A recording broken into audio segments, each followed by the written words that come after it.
ज्यादा हंसने और बोलने वाला व्यक्ति अगर चुप हो जाए तो मान लेना वह भीतर से टूट चुका है। जो व्यक्ति सदैव हंसता खेलता मुस्कुराता रहता हो, अगर वह अपने स्वभाव से भिन्न हो जाए अर्थात चुप गुमसुम उदास रहने लगे, तो समझना उसके हृदय में एक पीड़ा है, उस पीड़ा ने उसे कमजोर बना दिया है।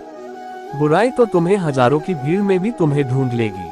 ठीक उसी प्रकार जैसे गायों की झुंड में बछड़ा अपने माँ को ढूंढ लेता है, परंतु जो बंसी वाले को दिल से मानता है वह बुराई में भी अच्छाई को ढूंढ लेता है। व्यक्ति को सदैव बुराई से बचकर रहना चाहिए। अगर कोई बुरा कर्म करता है तो वह कर्म उसको अपने जीवन में भोगना ही पड़ता है। जिस प्रकार बछिया झुंड में भी अपने माँ को ढूंढ लेती है, वैसे ही कर्म का फल आपको हजारों के भीड़ में भी ढूंढ लेगा। माधव कहते हैं, किसी जीव को कष्ट देकर आप मुझे खुश नहीं देख सकते हो। श्री कृष्ण जगत के स्वामी हैं, वह कण कण में निवास करते हैं। छोटे से छोटे जीव के हृदय में ईश्वर का वास होता है। उस जीव को कष्ट का अनुभव होना ईश्वर को कष्ट का अनुभव कराता है। अर्थात किसी जीव को कष्ट देकर अपने ईश्वर को खुश कैसे देख सकते हैं। वह दिन मत दिखाना कान्हा कि हमें खुद पर गुरूर हो जाए। रखना अपने दिल में इस तरह कि जीवन सफल हो जाए। जो कृष्ण का दास हो जाता है वह अपने आराध्य से ऐसे दिन ना दिखाने की कामना करता है जिससे उसमें कभी गुरूर आ जाए। वह तो अपने कृष्ण का सेवक बनकर ही जीवन सफल बनाना चाहता है। जो हुआ अच्छा हुआ, जो होगा अच्छा होगा। स्वयं को मुझ पर छोड़ दो, अपने कर्म पर ध्यान दो। कर्म ऐसा जो स्वार्थ रहित पाप रहित हो। कृष्ण अपने भक्तों को कर्म का मार्ग दिखाना चाहते हैं। वह कहते हैं, अपने कर्म समाज के प्रति और मानव कल्याण के प्रति केंद्रित करते हुए करो। बाकी फल की चिंता मत करो, उन सभी कर्मों को मुझे समर्पित करो। इस मार्ग को अपनाकर तुम मुझे प्राप्त कर सकते हो, मेरे प्रेम का भागीदार बन सकते हो। भगवान परशुराम के सुविचार दुष्ट लोग अगर समझाने मात्र से समझ जाते तो यकीन मानो महाभारत कभी ना होता। जो दुष्ट लोग होते हैं वह कठोरता से ही मानते हैं, उनको समझाने के लिए कठोर व्यवहार करना आवश्यक है।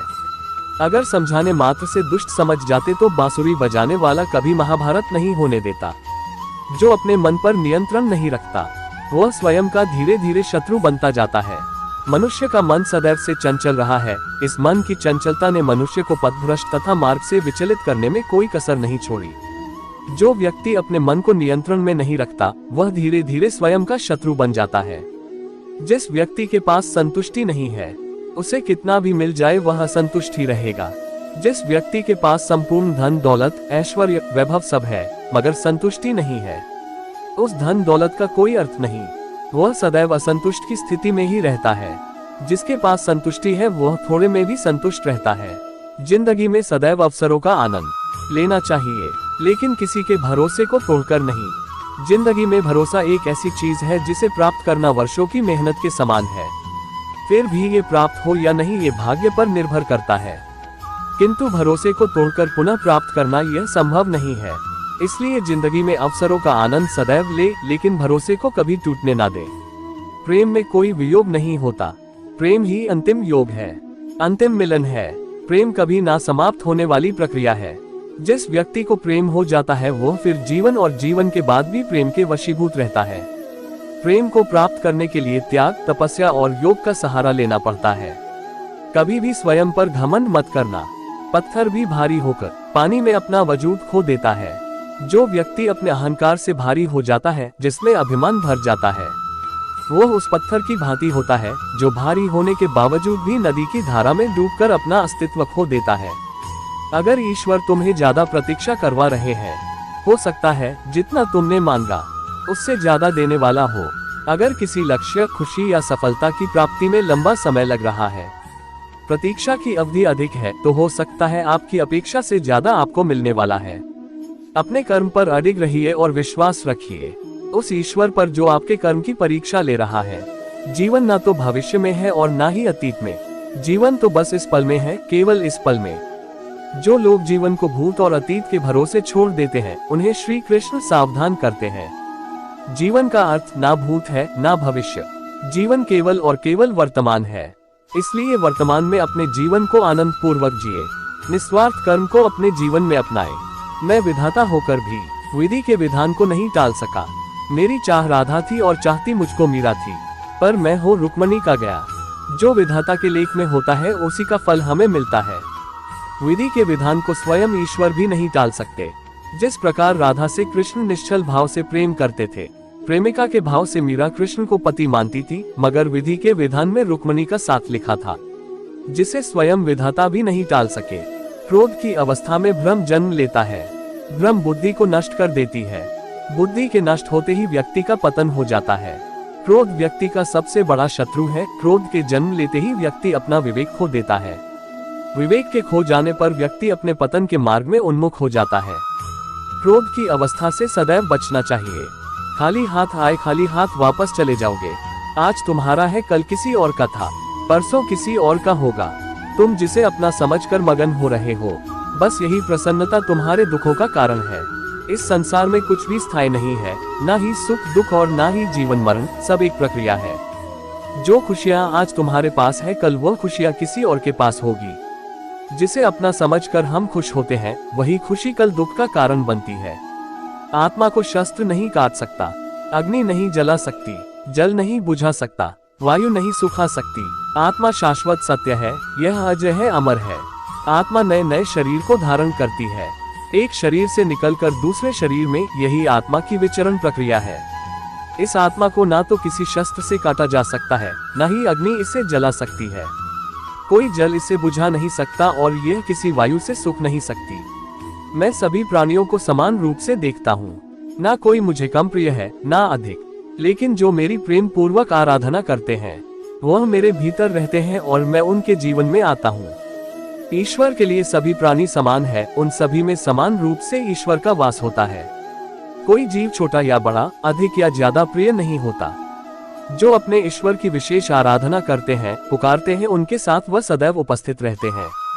वह जो सभी इच्छाएं त्याग देता है, मैं और मेरा की लालसा तथा भावना से मुक्त हो जाता है, उसे शांति प्राप्त होती है। जिस व्यक्ति में अहंकार में और मेरा का भाव समाप्त हो जाता है, कुछ पाने की लालसा नहीं होती, वह परम शांति को प्राप्त करता है। उसे भगवान ईश्वर की शरण प्राप्त होती है। अंत समय में वह उस परम पद को प्राप्त होता है, जो देवताओं के लिए भी दुर्लभ है। मैं धरती की मधुर सुगंध हूँ, मैं अग्नि की उष्मा हूँ। सभी जीवित प्राणियों का, जीवन और सन्यासियों का आत्म संयम भी मैं ही हूँ। संपूर्ण जगत ब्रह्मांड चराचर सब में ईश्वर का वास है। ये ईश्वर की माया ही है जो पूरे ब्रह्मांड में व्याप्त है।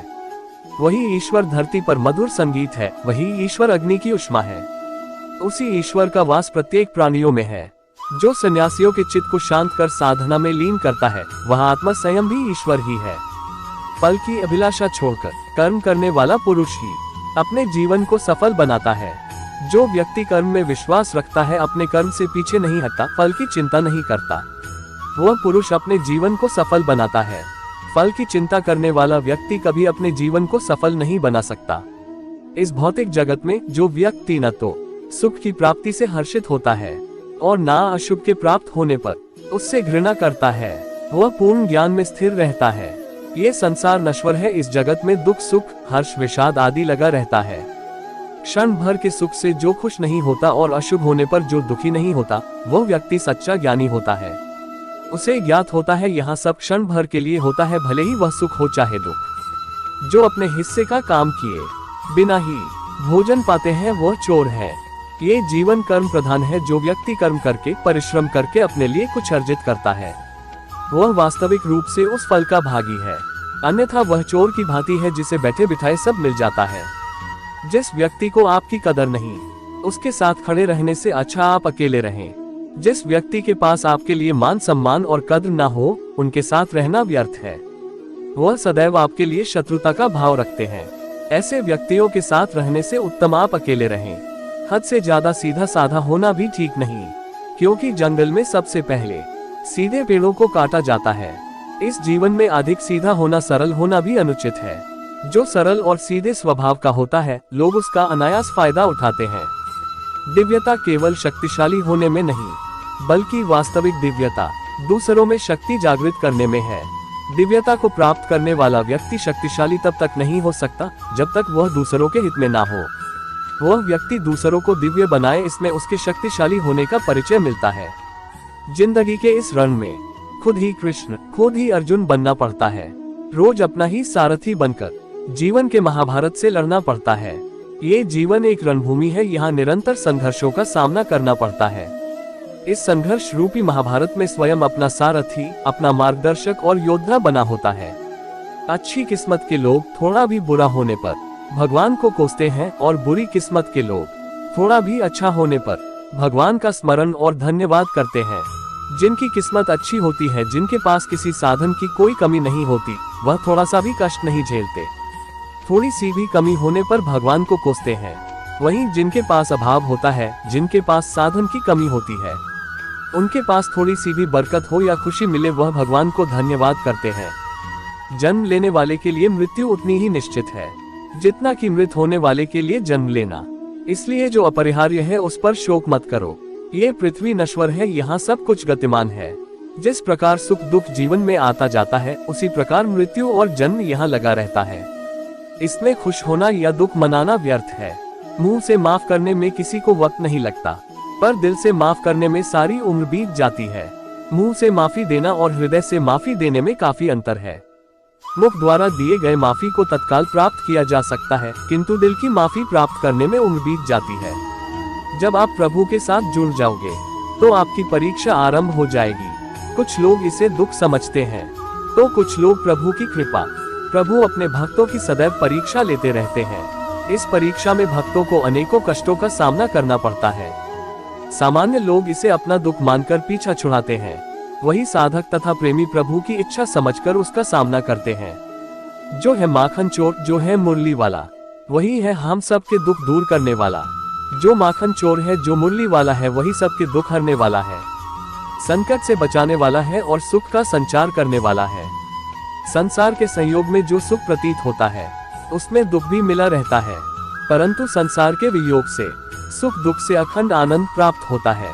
सांसारिक सुख क्षणिक होता है। जो सुख आज प्राप्त हो रहा है वह सुख स्थायी नहीं है। ये सुख आपके साथ सर्वथा नहीं रहने वाला, आपको दुख भी प्राप्त होगा, परंतु संसार से वियोग अर्थात मुक्ति परम आनंद को प्राप्त कराती है। ये ईश्वर तक पहुंचाती है।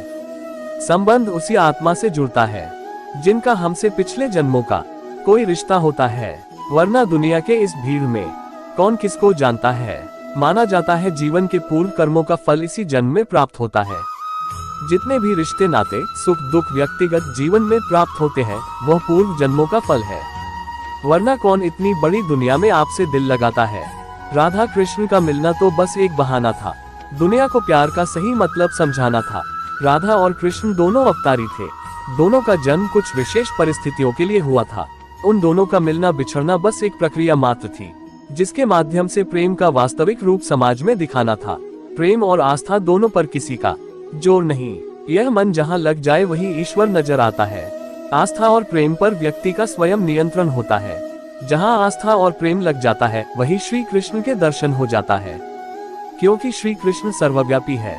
तेरे साथ को तरसे, तेरी बात को तरसे, तेरे होकर भी एक मिलन को तरसे। कृष्ण और राधा का प्रेम अविरल बहती गंगा के समान शुद्ध है। परस्पर एक होते हुए भी दोनों एक दूसरे से मिलने को तरसते हैं, एक दूसरे से बात करने को सोचते हैं। एक दूसरे के होकर भी मिलन की संभावना नहीं है।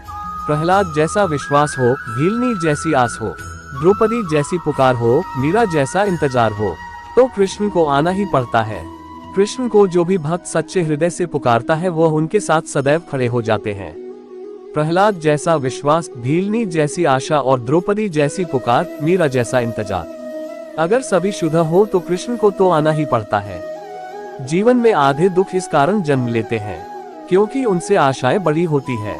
इन आशाओं का त्याग करके देखो, जीवन में सुख ही सुख है।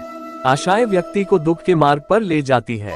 आशाएं बड़ी प्रबल होती है। आशा अनुरूप कार्य होने पर जहां खुशी मिलती है, वही आशा के विरुद्ध कार्य होने पर दुख का पहाड़ टूट जाता है। व्यक्ति जीवन में आशा दुख का प्रमुख कारण है। लोग कहते हैं अपनों के आगे झुक जाना चाहिए, किंतु सच बात तो यह है, जो अपने होते हैं वह कभी झुकने नहीं देते। जो लोग ये कहते हैं अपनों के आगे झुकने में बुराई नहीं है, उन्हें ये भी मालूम होना चाहिए जो अपने होते हैं वह कभी झुकने नहीं देते। ज्यादा हंसने और बोलने वाला व्यक्ति अगर चुप हो जाए तो मान लेना वह भीतर से टूट चुका है। जो व्यक्ति सदैव हंसता खेलता मुस्कुराता रहता हो, अगर वह अपने स्वभाव से भिन्न हो जाए अर्थात चुप गुमसुम उदास रहने लगे, तो समझना उसके हृदय में एक पीड़ा है, उस पीड़ा ने उसे कमजोर बना दिया है।